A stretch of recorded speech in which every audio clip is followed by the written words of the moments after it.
He put him in the Knicks lineup for Game 5 with the Knicks leading 3-1 one more win, and they're champions for the first time since 1973.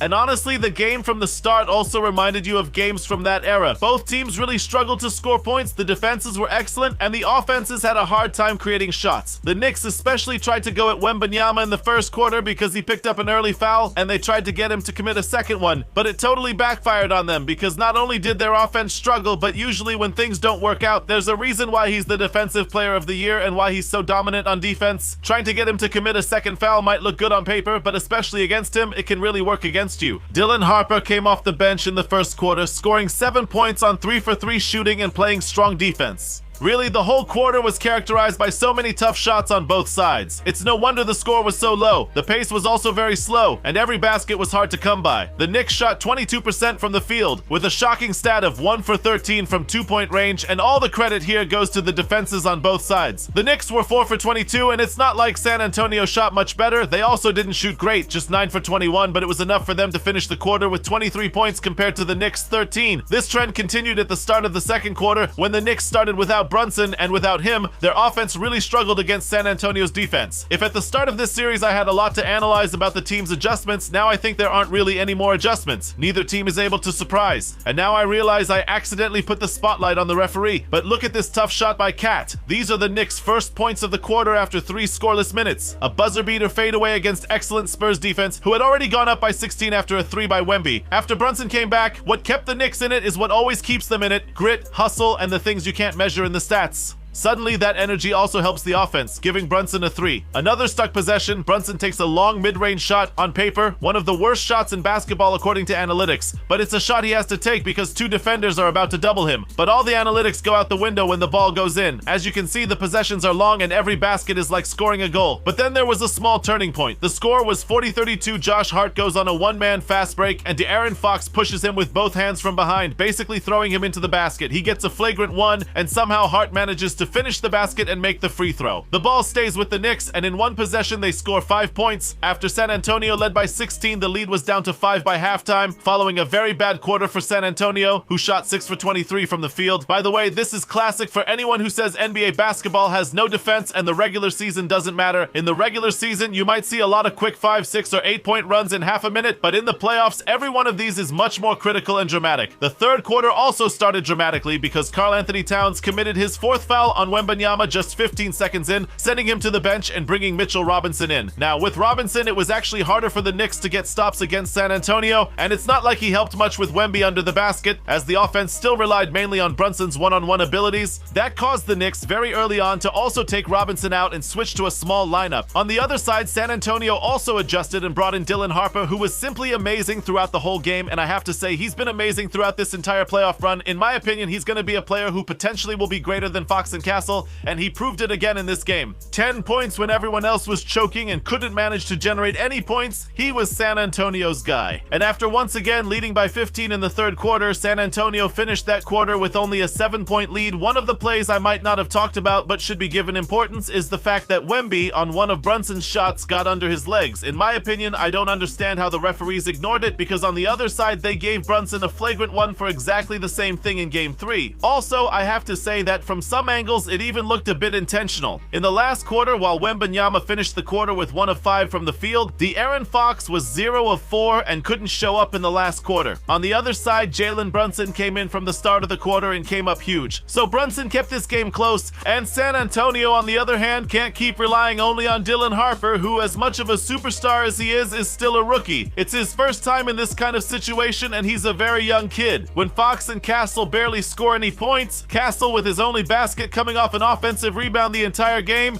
he just wasn't there. So Dylan Harper's 25 points disappeared against the combined 4 of 25 from De'Aaron Fox and Stephon Castle, the 2 San Antonio backcourt players who just couldn't carry the team. But what ultimately made the difference in this game, especially since it was so close, so low scoring and all that, was the experience, the battles, the desire to scrape out points. That offensive rebound by Mitchell Robinson gave the Knicks 2 more shots, made up for Josh Hart's missed free throw, and gave Anunoby Kobe 2 more free throws, of which he made only 1, but that was enough to ultimately give the championship to the New York Knicks. Jalen Brunson ended up being the finals MVP, even though if you take out this game, he didn't have such a great series. But Game 5 was truly on another level. A lot of people thought this series would end 4-1 in San Antonio's favor, and almost no one bet on the Knicks to win the NBA championship this year. But what an exciting team, and that's what's so beautiful about basketball and the NBA. I don't even know if you can consider the Knicks as one of the top 3 teams for next season, even now after they've won the championship. And that's exactly the magic. There's something about this team that's way beyond just analytics, basketball, or analysis you can put on paper. There's a lot of heart and a lot of passion here. Old school basketball in a way that connects with today's game. It was a series that, even though it didn't go to Game 7, was close in every single game and gave us an amazing experience from start to finish. A huge series that I personally really enjoyed. The New York Knicks win their first championship in 53 years, and what a sweet way to do it. Thank you so much for watching and being with me for the entire NBA season. Friends, don't forget to like and subscribe to the channel. Thank you for being with me this season. That's it for this year. I'm Yisrael Chai. See you. Bye.